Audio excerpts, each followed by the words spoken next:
Hello friends, मैं हूं Neha. Friends, कुछ सिचुएशंस ऐसे होते हैं जिसमें हम कुछ हिंदी के सेंटेंसेस बोलते हैं बट उन्हें इंग्लिश में कैसे कहना है ये हमें पता नहीं होता है। तो आज मैं आपके लिए 5 सेंटेंसेस ऐसे लेके आई हूं जिसको मैं आपको बताऊंगी कि आप उन्हें इंग्लिश में भी कैसे कह सकते हैं और अपने इंग्लिश की फ्लुएंसी को एनहांस कर सकते हैं। तो चलिए ज्यादा समय नहीं लेते हैं और आगे बढ़ते हैं। बट उससे पहले मैं हर बार की तरह आपसे रिक्वेस्ट करूंगी कि अगर आपको आज का ये मेरा वीडियो पसंद आएगा तो प्लीज मेरी वीडियो को लाइक करें, शेयर करें, कमेंट बॉक्स में अपने कमेंट जरूर से लिखें। साथ ही साथ मेरे चैनल को भी सब्सक्राइब करें बेल आइकन के साथ, ताकि जब भी मैं अपने नए वीडियो के साथ आऊं तो उसका नोटिफिकेशन आपको मिले। तो चलिए फ्रेंड्स, आगे बढ़ते हैं और देखते हैं कि वो 5 सेंटेंसेस कौन से हैं। नोटिफिकेशन आपको मिले। सपोज आपने अपने हस्बैंड के पसंद का खाना घर पर बनाया हुआ है और आपके हस्बैंड जो है वो वेट कर रहे हैं कि कब मुझे खाने को मिलेगा, और उसी इंतजार में वो डाइनिंग टेबल के चारों तरफ इधर उधर मंडरा रहे हैं। तो इस वक्त आप कुछ इस तरह से अपने हस्बैंड से कहेंगे, आज तुम मक्खियों के समान या फिर मक्खियों की तरह मेज पर मंडरा रहे हो। अब इस हिंदी के सेंटेंस को आप इंग्लिश में कुछ इस तरह से कहेंगे।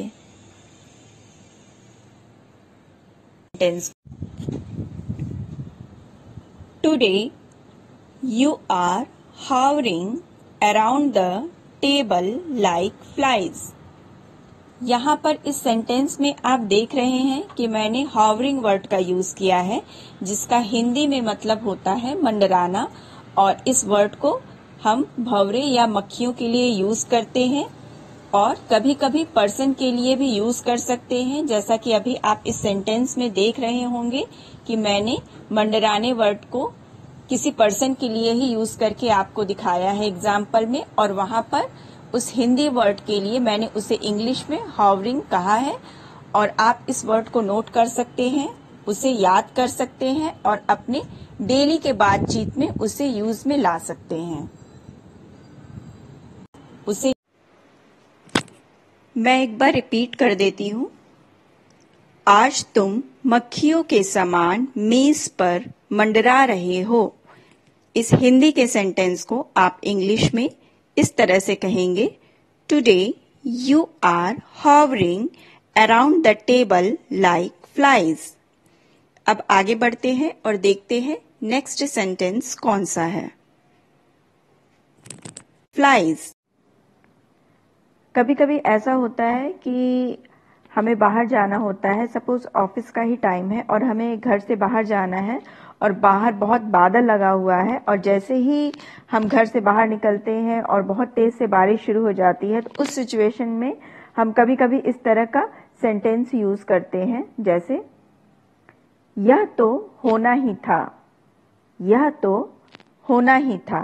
अब चलिए आगे देखते हैं कि इस हिंदी के सेंटेंस को इंग्लिश में आप कैसे बोल सकते हैं।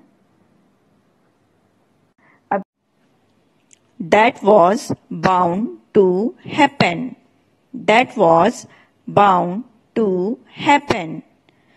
आगे मैं एक बार रिपीट कर देती हूं ताकि आपको ये सेंटेंस अच्छे से याद हो जाए। आगे, यह तो होना ही था, यह तो होना ही था। अब इसे इंग्लिश में आप इस तरह से कह सकते हैं, that was bound to happen, that was bound to happen. अब आगे बढ़ते हैं और देखते हैं कि नेक्स्ट सेंटेंस कौन सा है। फ्रेंड्स, कभी कभी ऐसा होता है कि हमारा रूम काफी बिखरा होता है, और जब हमारे बड़े हमारे रूम में आते हैं या फिर हम जब अपने छोटों के रूम में कभी कभी जाते हैं और उनका जो रूम होता है काफी बिखरा हुआ होता है, तो उस वक्त हम इस तरह का कुछ टोंट करते हैं, या हमें भी सुनने को इस तरह का टोंट मिलता है जब हमारा रूम बिखरा होता है और पेरेंट्स या हमारे से बड़े जब कोई रूम में आते हैं तो इस तरह का कुछ सेंटेंस आपसे कहते हैं, आपको टोंट करते हैं। जैसे, इस कमरे की हालत को देखो, ऐसा सुनने में आता है, कभी कभी आप भी सुनते होंगे और आप अपने छोटों को भी कहते होंगे, इस कमरे की हालत को देखो। और इस हिंदी के सेंटेंस को इंग्लिश में इस तरह से कहा जा सकता है,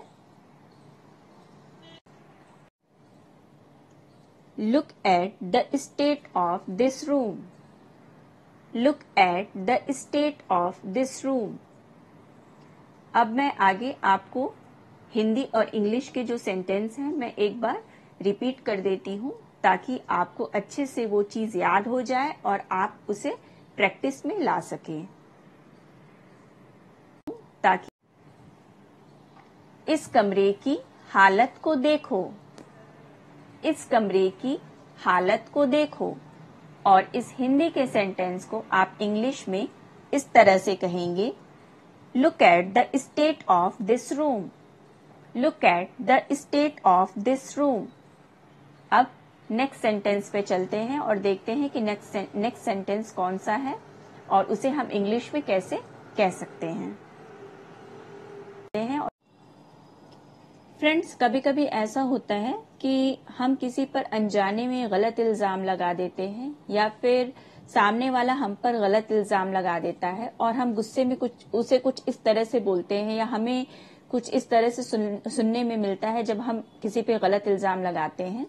जैसे, मेरी परवरिश वैसी नहीं है। मतलब जैसा आपने कहा, मैंने वैसा कुछ नहीं किया क्योंकि मेरी परवरिश वैसी नहीं है।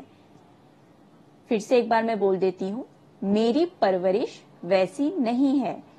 और इस हिंदी के सेंटेंस को इंग्लिश में इस तरह से कहा जा सकता है, नहीं है।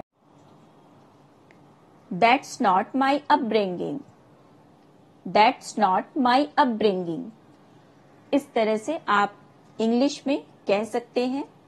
और आगे एक बार मैं रिपीट कर देती हूँ हिंदी और इंग्लिश दोनों में, ताकि आपको अच्छे से सेंटेंस याद रहे और आप उसे डेली के बातचीत में यूज में ला सकें। मेरी परवरिश वैसी नहीं है। मेरी परवरिश वैसी नहीं है। इस हिंदी के सेंटेंस को इंग्लिश में आप इस तरह से कह सकते हैं, That's not my upbringing. That's not my upbringing. अब आगे देखते हैं अगला सेंटेंस कौन सा है। सपोज आपका कोई फ्रेंड है और वो आपको जोक्स सुना रहा है, बट आपको हंसी नहीं आ रही क्योंकि उसके जोक्स बहुत ही बोरिंग है और आप बिल्कुल भी इंटरेस्ट नहीं ले रहे हो। तो उस सिचुएशन में कभी कभी आप इस तरह के हिंदी में सेंटेंसेस कहते हो, मैं तुम्हारे बकवास चुटकुले नहीं सुनूंगा या फिर सुनूंगी। मैं तुम्हारे बकवास चुटकुले नहीं सुनूंगा या सुनूंगी। और इस हिंदी के सेंटेंस को आप इंग्लिश में कुछ इस तरह से कहेंगे, सुनो, I will not listen to your corny jokes. I will not listen to your corny jokes. यहाँ पर मैंने corny वर्ड को बकवास के लिए यूज किया है और आप इसे याद कर सकते हैं। और अपने डेली के सेंटेंसेस में अगर बकवास वर्ड है तो उसकी जगह आप इंग्लिश में corny वर्ड कह सकते हैं। और एक बार आगे मैं रिपीट कर देती हूँ हिंदी और इंग्लिश के सेंटेंसेस को, ताकि आपको ये अच्छे से याद हो जाए और आप अपने डेली के बातचीत में इस तरह के सेंटेंसेस को बना सके और उसे यूज में ला सकें। डेली के, मैं तुम्हारे बकवास चुटकुले नहीं सुनूंगा या सुनूंगी। अगर फीमेल है तो आप यहाँ पर सुनूंगी वर्ड यूज में लाएंगे। और इस हिंदी के सेंटेंस को इंग्लिश में इस तरह से कहेंगे, I will not listen to your corny jokes. तो फ्रेंड्स, ये अलग अलग सिचुएशंस के लिए 5 सेंटेंसेस थे जिसका यूज आप अपने डेली के बातचीत में कर सकते हैं और अपने इंग्लिश फ्लुएंसी को एनहांस कर सकते हैं। तो आप इस वीडियो को बार बार देखिए और सुनिए, ताकि ये सेंटेंसेस आपके प्रैक्टिस में आए और आप किसी के भी सामने बेझिझक इन सेंटेंसेस का यूज इजीली कर सके। तो फ्रेंड्स, अगर आपको आज का ये मेरा वीडियो पसंद आया है तो प्लीज मेरी वीडियो को लाइक करें, शेयर करें, कमेंट बॉक्स में अपने कमेंट जरूर से लिखें। साथ ही साथ मेरे चैनल को भी सब्सक्राइब करें बेल आइकन के साथ, ताकि जब भी मैं अपने नए वीडियो के साथ आऊं तो उसका नोटिफिकेशन आपको मिले। सब्सक्राइब करें।